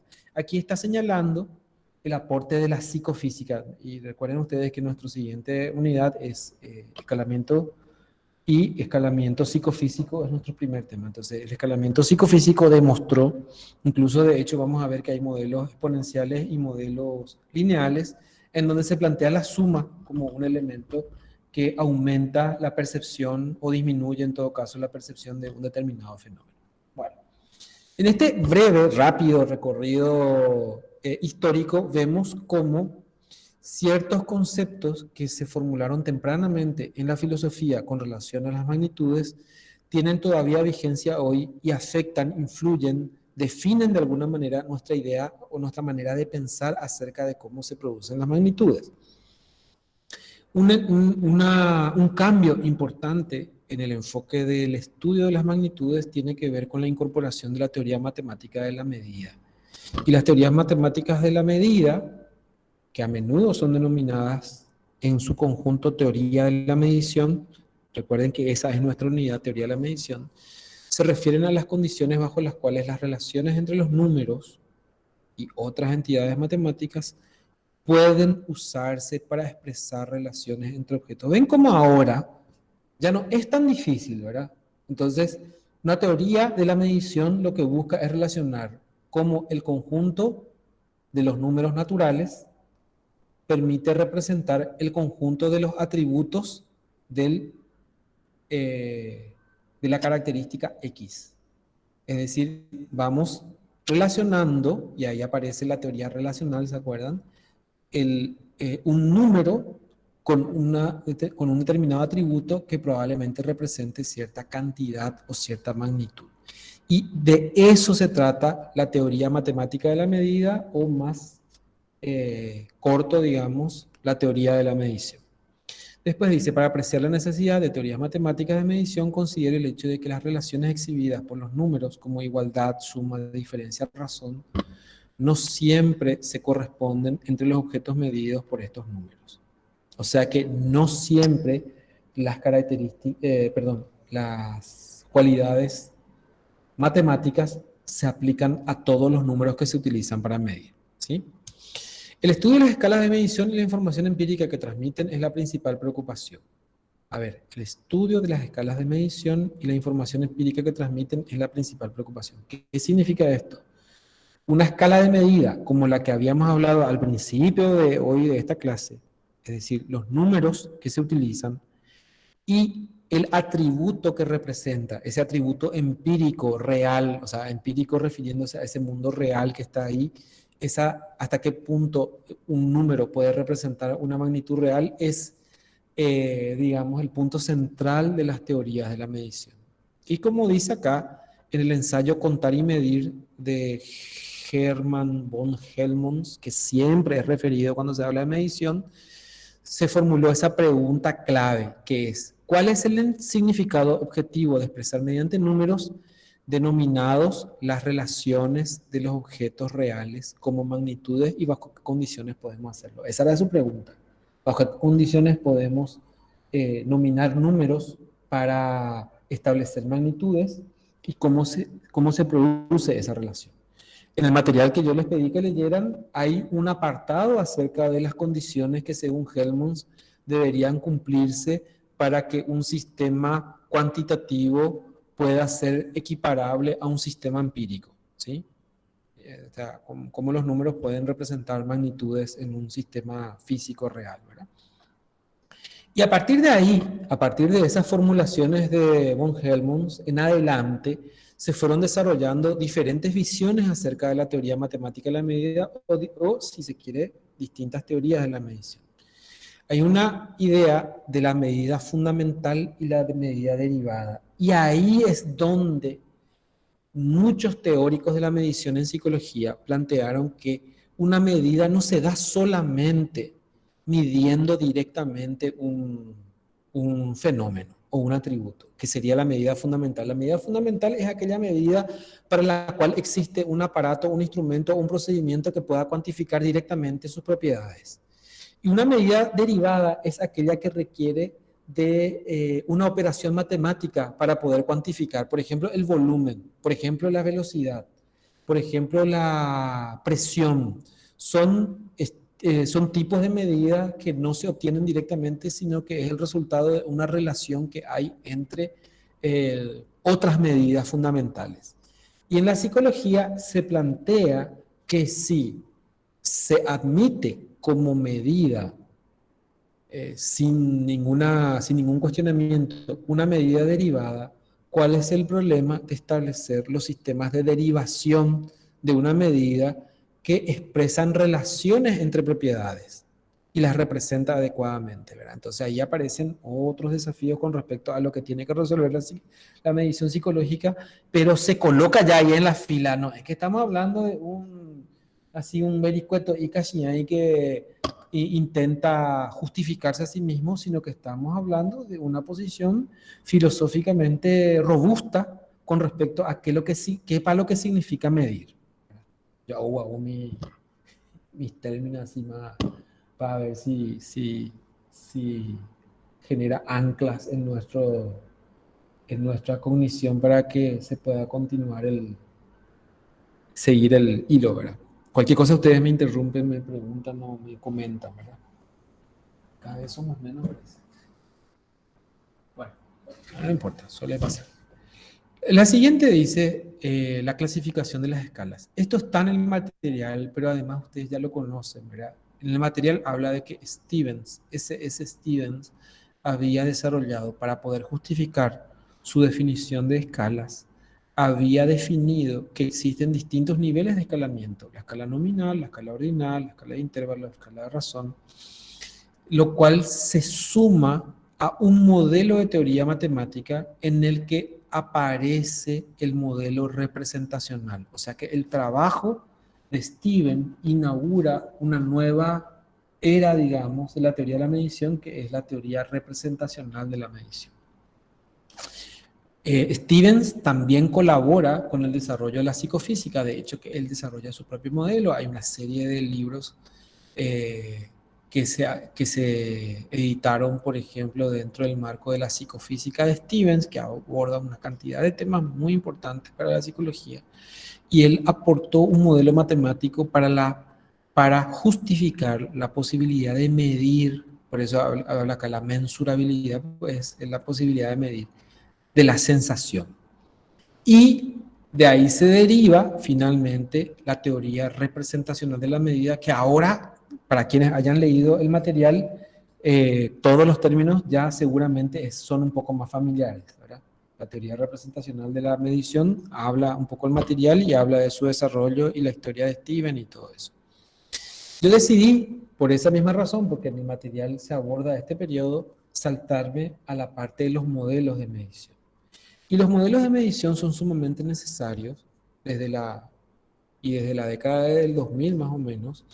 Surge una nueva ola de estudios filosóficos que enfatiza las relaciones entre medición y modelos teóricos y estadísticos.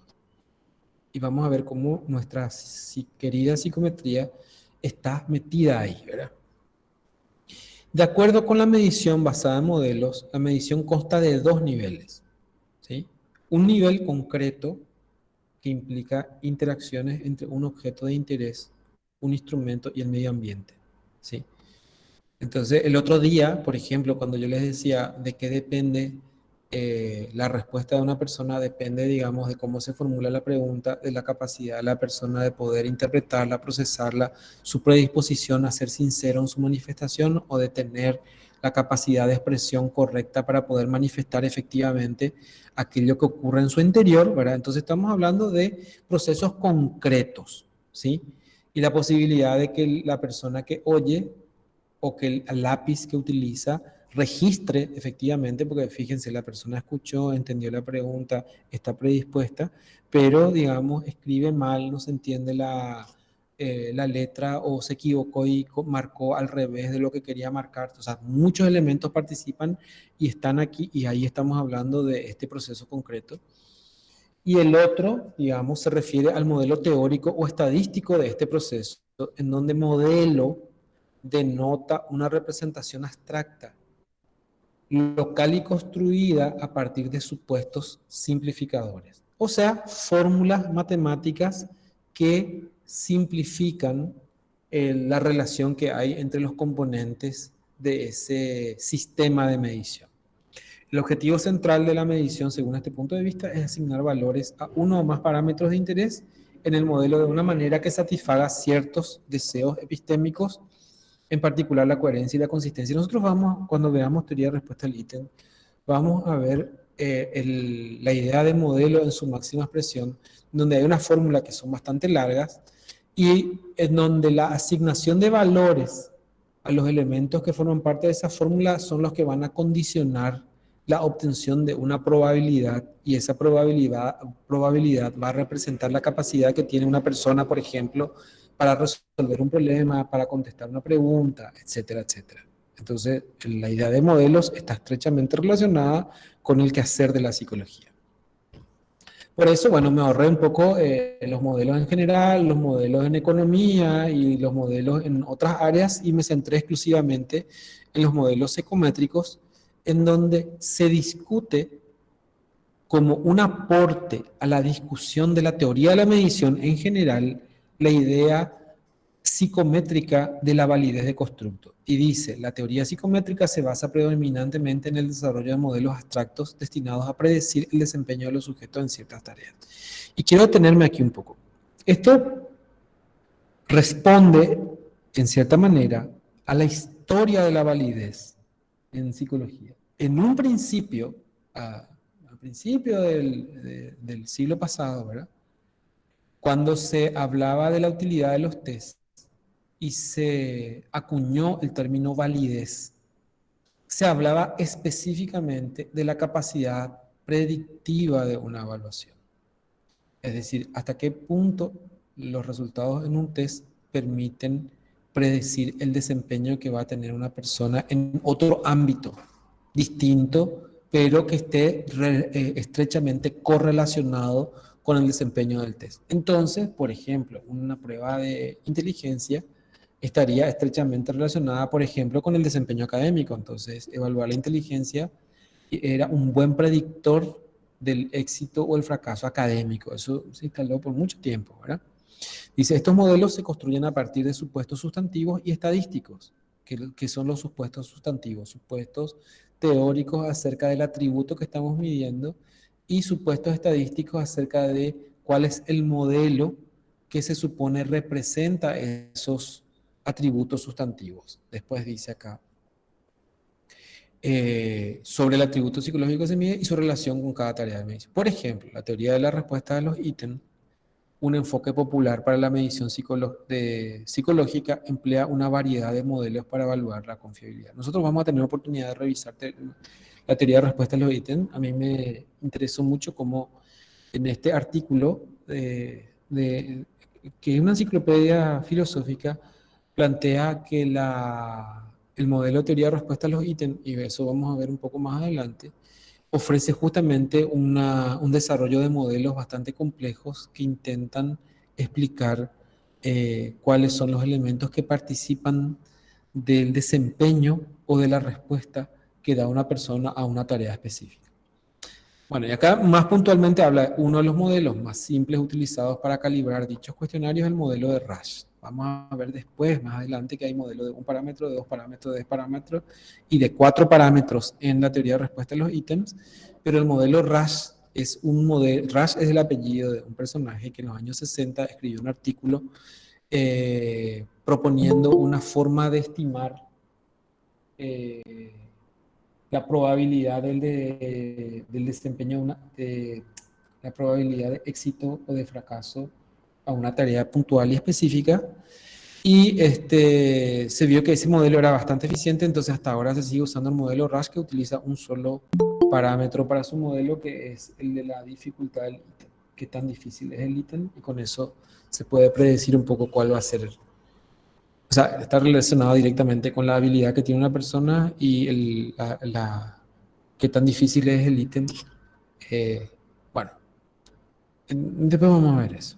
Pero empezamos apenas con modelo psicométrico y estamos hablando ya en términos un poquito más avanzados que el modelo psicométrico de validez del cual habitualmente revisamos. Cuando entramos en validez, aparece la idea de que mide lo que pretende medir, o la medida en que mide aquello para lo cual fue construido, y se habla de validez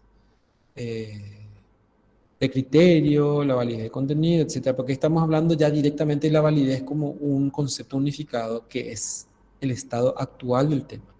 En este momento, cuando se habla de validez, la validez se considera como como un constructo así unificado, en donde lo que se busca es ofrecer distintas evidencias acerca de la validez, no más como un tipo de validez y otro tipo de validez y cosas por el estilo. Pero eso vamos a tener oportunidad de ver, porque validez es un tema que vamos a desarrollar después. Pero, insisto, en el conjunto de la teoría de la medición, la psicometría tiene un aporte puntual y específico, porque se discute el modelo psicométrico dentro de los modelos métricos en general, ¿verdad? Y uno de los elementos más fuertes relacionados con el aporte psicométrico es la reflexión acerca de la validez y de cómo mostrarla, o sea, cómo ofrecer evidencia al respecto. Bueno, acá habla del modelo Rasch, que como les dije vamos a tener oportunidad de ver más adelante, pero igual decidí dejarlo ahí porque adelanta un poco cuál es el ámbito dentro del cual se mueve la psicometría en la actualidad. Y dice acá, el entrelazamiento de consideraciones éticas y epistémicas, es especialmente claro cuando se utilizan cuestionarios psicométricos en contextos médicos y salud mental del paciente. En tales casos, pequeños cambios en el diseño de un cuestionario o en el análisis de sus resultados pueden resultar en daños o beneficios significativos para los pacientes. Y este texto yo lo tomé porque sintetiza la idea contemporánea acerca de la validez de la medida. La validez no se trata de un índice cuantitativo que nos dice si un instrumento es válido o no, sino que la validez exige, además de los índices cuantitativos, la reflexión acerca del uso de los resultados y la consecuencia de su uso. Entonces, la modificación de un puntaje, de un criterio o de los elementos que forman parte de un instrumento posiblemente pueden terminar alterando la concepción que se tiene acerca de un atributo y sobre todo las consecuencias que puede acarrear para una persona en particular, que sea internada o no, que sea medicada o no, o que dentro del ámbito jurídico se resuelva a favor o en contra de una persona dependiendo de la condición que se supone se encuentre a partir de la aplicación de un instrumento de medición. Entonces, esto es muy importante porque tiene que ver con el modelo psicométrico de validez de constructo, ¿sí? A pesar de que pareciera que es un tema ético en paralelo a los test, ese es un tema central y forma parte actualmente de los criterios técnicos acerca de la validez de un instrumento, ¿sí? Otro elemento que se aborda también desde la psicometría, pero que no es privativo de la psicometría y contiene muchos elementos filosóficos implicados en él, es la idea de exactitud y precisión. ¿Sí? Yo estoy seguro que ustedes habrán leído cuando se aborda el capítulo de confiabilidad, de que el error es una condición intrínseca a toda medición. Es decir, cuando se mide, siempre hay un margen de error. Y la confiabilidad lo que busca es establecer de una manera cuantitativa la magnitud de ese error, ¿verdad? Bueno, entonces dice acá, dos aspectos claves de la confiabilidad de los resultados de la medición son la exactitud y la precisión. Considere una serie de mediciones de peso repetidas realizadas con el objeto de practicar con una balanza de brazos iguales desde una perspectiva realista basada en errores. Los resultados de estas mediciones son precisos si están cerca del valor real de la cantidad que se mide. Bueno, fíjense que esa idea de que muchas balanzas den como resultado el mismo peso es lo que en psicometría se trasladó y se convirtió en el test-retest.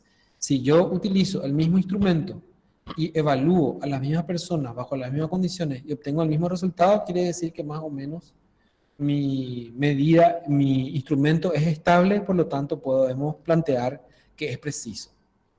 Dice, aunque intuitiva, esta forma de medir basada en los errores, ¿verdad? Plantea una dificultad. Comúnmente se piensa que los valores verdaderos o exactos de la mayoría de las cantidades, fíjense cómo estamos hablando de la medición en general y no estamos hablando de la medición en el ámbito de la ciencia. Sin embargo, como les decía, los temas que se discuten en el ámbito de la medición tienen una estrecha relación con los ejes temáticos de la psicometría. Ese es el propósito de esta unidad. Visualizar la psicometría como una disciplina que está inmersa dentro del quehacer científico y dentro de uno de los ejes centrales de la discusión del quehacer científico, que es justamente la medida y las teorías que le dan sentido a la medición, ¿verdad? Yo insisto mucho, o sea, a lo mejor ya soy un poco meloso, un poco pesado, insistente, pero a mí me gratifica mucho el descubrir que nuestro quehacer está orientado por la búsqueda del conocimiento científico, por la práctica científica, y que entonces nos invita a obligarnos a que nuestras acciones, ya sean rituales o muy operativas, están definidas por criterios de calidad que buscan alcanzar de la mejor manera posible evidencia creíble, evidencia sostenible o evidencia válida y precisa finalmente, ¿verdad? Entonces, aquellos principios que guían a la construcción de instrumentos desde el punto de vista psicométrico están estrechamente incrustados en la discusión acerca de la medición y las teorías de la medición. Eso es, digamos, un poco la síntesis de este capítulo, ¿sí?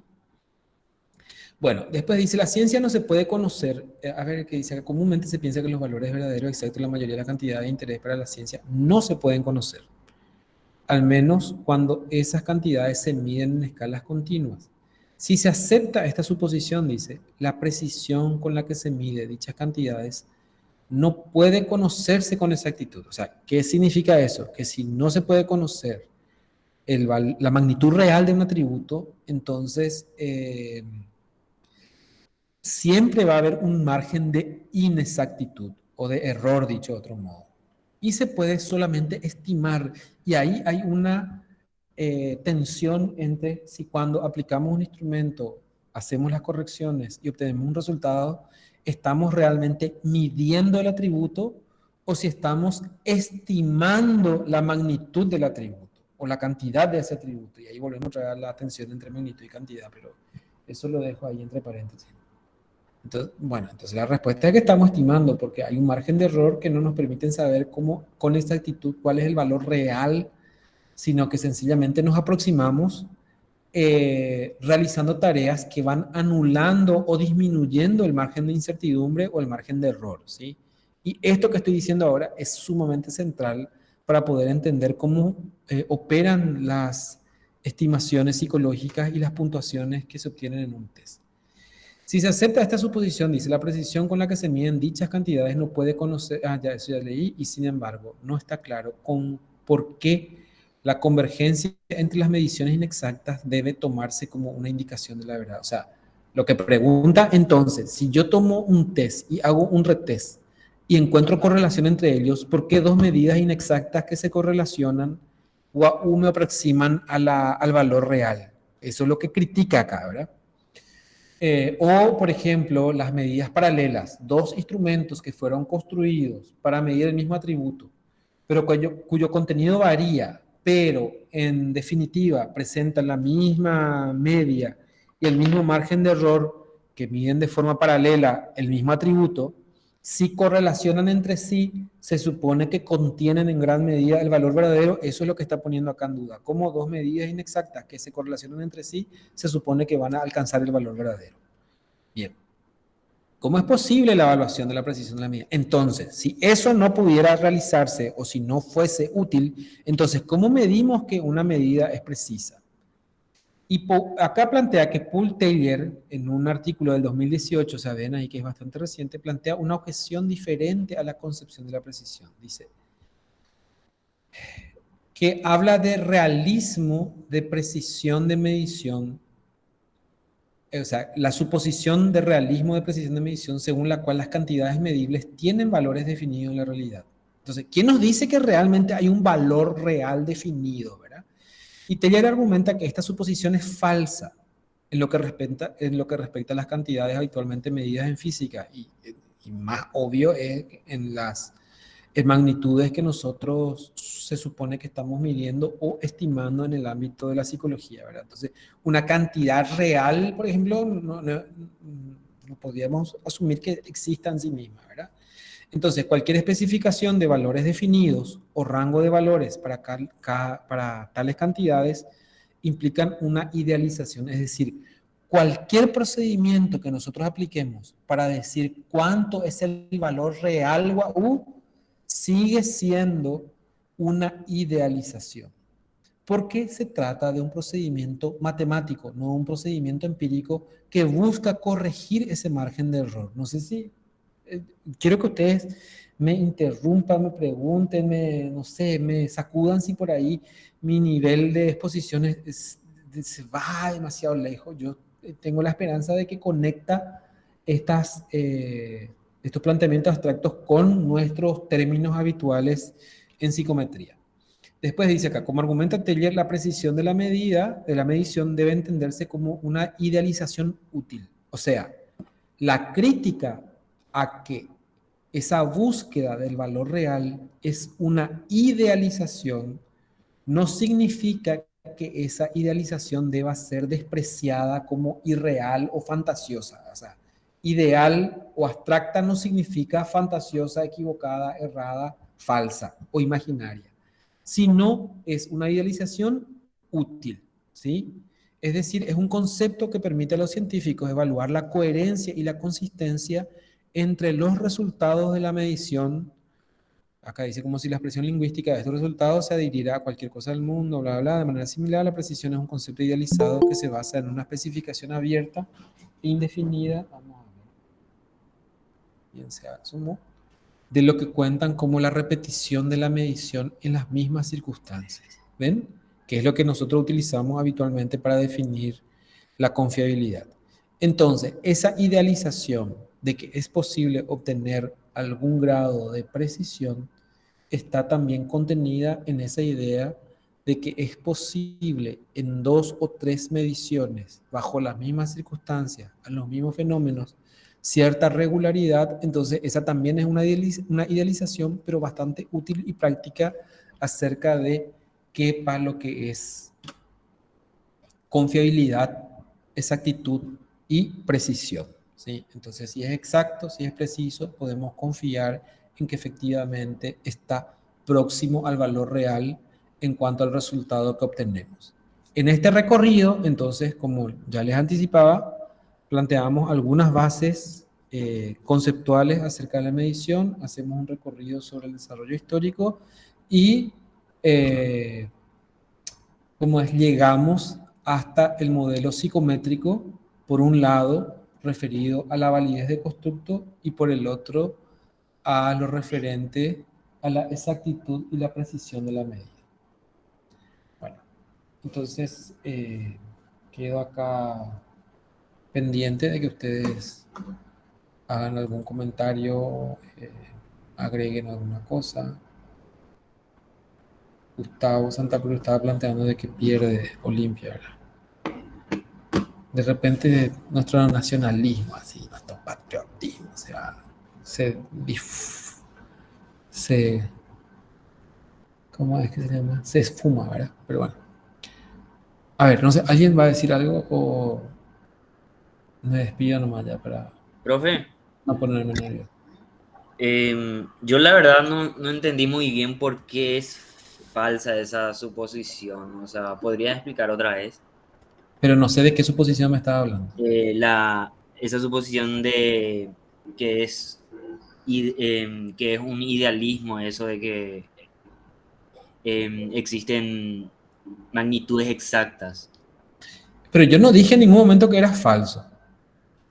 Justamente dije... La crítica no consiste en que es No, útil, pero no es exacto. real. No. Yo dije exactamente lo contrario. Yo dije, ideal no significa fantasioso, irreal, erróneo. Eso enfaticé incluso 2 o 3 veces, pero ahí dije. Ideal, la idealización significa que no es posible encontrar un valor concreto, un valor físico, un valor real que contraste esa idea, ¿me entendés? Va a mantener dentro de un punto de vista ideal, o sea, vamos a seguir con la idea de que existe, pero no vamos a poder demostrar en la realidad real cuál es la magnitud de eso que estamos midiendo. A eso es lo que se refiere. O sea, si yo utilizo un instrumento de medición que ya sé que tiene error, o sea, utilizo, qué sé yo, vamos a hacerlo así bien concreto. Utilizo el test XXA para medir la cosa A, ¿verdad? Sabemos que ese instrumento tiene error, ¿sí? Entonces voy a utilizar el instrumento XXB para medir el mismo. Y ya sabemos que tiene error. Y aunque le sumen más instrumentos con más errores, en la realidad lo que estoy midiendo es un elemento que sigue teniendo error. A eso es lo que se refiere. Entonces la idea de que la confluencia o la correlación entre ellos atrapa el valor real es una abstracción, digamos, o una idealización, o es un fin, digamos, que se busca y que se confía en él, Pero para ser sincero, digamos, o sea, es como decir, no, bueno, vámonos, o sea, está bien, tenés un valor, se está aproximando, pero nunca vas a saber si realmente ese es su valor verdadero, porque no hay forma de demostrarlo así concreta y físicamente. A eso no Profe, me refiero. eso se podría dar así, tipo, para llevar a un caso más gráfico, de acuerdo a lo que estoy entendiendo, ¿verdad? A la intensidad de, qué sé yo, del amor, por ejemplo. Porque o sea, vos le podés amar, por ejemplo, a tu mamá, pero hay veces que tenés diferencias y sentís una ira y tipo, no es que disminuye eso, pero es difícil comprobar, creo, esa intensidad. La realidad real de eso. Por ejemplo, vamos a suponer que en mi caso nosotros somos 3 hermanos, ¿verdad? ¿Y quién de los 3 le quiere más a mamá? O suponemos que todos los hijos aman de la misma manera a sus madres, ¿sí?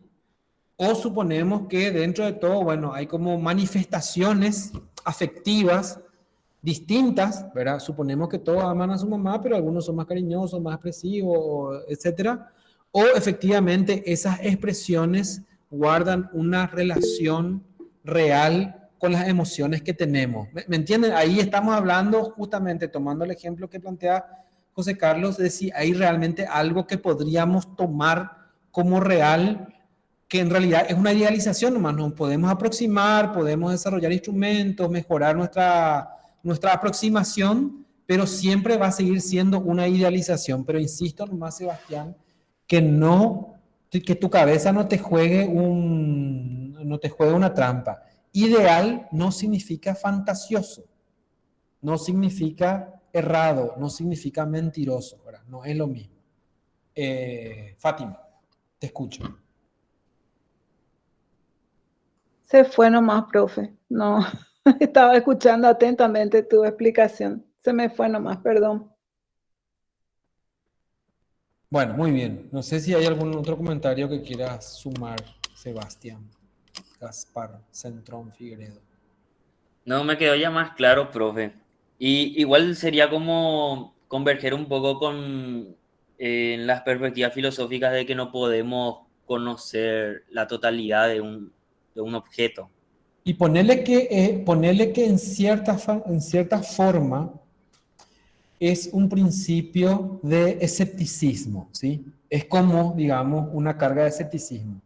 En realidad yo no leí todo nomás el material, pero una cuestión que se discute en la ciencia es el margen de incertidumbre, es decir, la capacidad humana de comprender los fenómenos que le rodean siempre es limitada.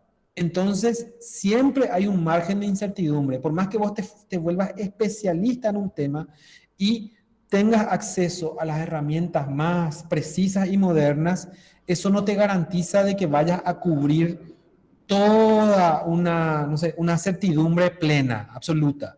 Siempre hay un margen de incertidumbre y lo mismo pasa con todos los procesos de medición en donde persiste un margen de incertidumbre y el proceso cognitivo humano o la ciencia, bueno, y de hecho la ciencia, tiene que aprender a navegar dentro de un margen de conocimiento que convive con un margen de incertidumbre en donde el propósito de la investigación científica es en lo posible reducir ese margen de incertidumbre.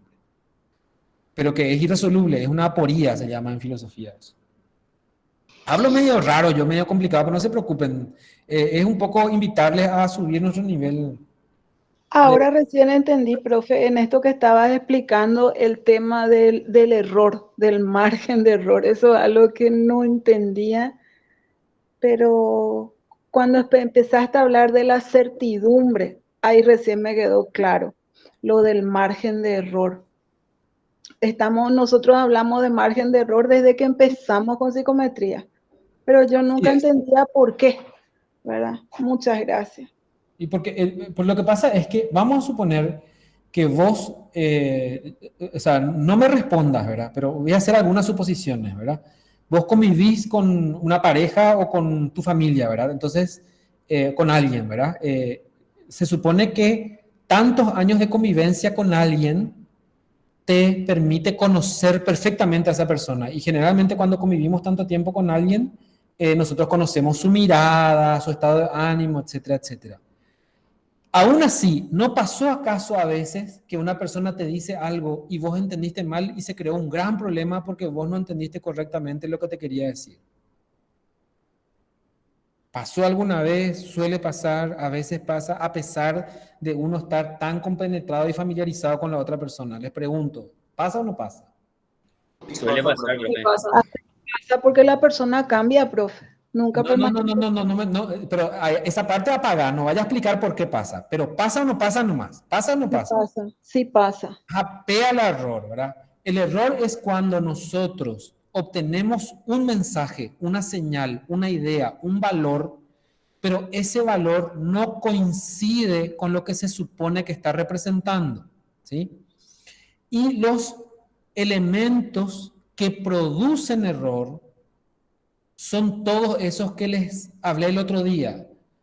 El tono de mi voz no es suficiente, lo que yo dije la otra persona no entiende, no estaba motivada, estaba desmotivada, le llega el mensaje, entiende la palabra, pero no representa en su cabeza nada, entiende el mensaje, representa en su cabeza, pero no tiene ganas de responder o no encuentra los términos correctos para responder y utiliza una palabra que significa lo contrario, se distrajo y en vez de poner verdadero puso falso cuando tenía que haber sido al revés.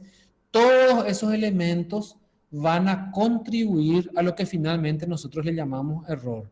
¿Y qué es el error? Es esa parte de incertidumbre, esa parte que no podemos llegar a conocer porque se produjo alguna cosa por el camino entre aquello que es lo que es y aquello que nosotros vemos, interpretamos, recogemos o medimos cuando aplicamos un instrumento. Entonces es ese margen de incertidumbre que nunca se va a resolver, que es un margen, una aporía, ¿verdad? Como busquen ahí lo que es aporía y van a entender que es algo que no se puede resolver y algo con lo cual hay que convivir, pero la tarea científica es justamente mantener a raya ese margen de incertidumbre, es minimizar, es decir, tomar todos los recaudos o llevar adelante todos los procedimientos necesarios para que ese margen de incertidumbre no se dispare, no sea demasiado grande, porque si no nuestras decisiones van a estar erradas, ¿verdad? Bueno, muy bien. Yo creo que estamos bien. Demasiado mucho, ya con demasiado mucha información. Primera unidad era muy, ¿verdad? Muchas cosas, para mí por lo menos son muy interesantes. Van entrenando nuestra cabecita, nos coloca ahí en ese ámbito de discusiones filosóficas, epistemológicas, metodológicas, científicas, que realmente son el alimento del cual se nutre la psicometría y la disciplina psicológica, ¿verdad? Que a veces nos olvidamos. Y ahí estamos, yo estoy contento, estamos en el punto en el que se necesita para poder continuar con los demás temas que forman un punto central de la psicometría. Y con esto cerramos la unidad 1. Lo más probable es que el lunes hagamos una tareita de un cuestionario en línea, qué sé yo, para fijar un poco o para repasar algunos términos.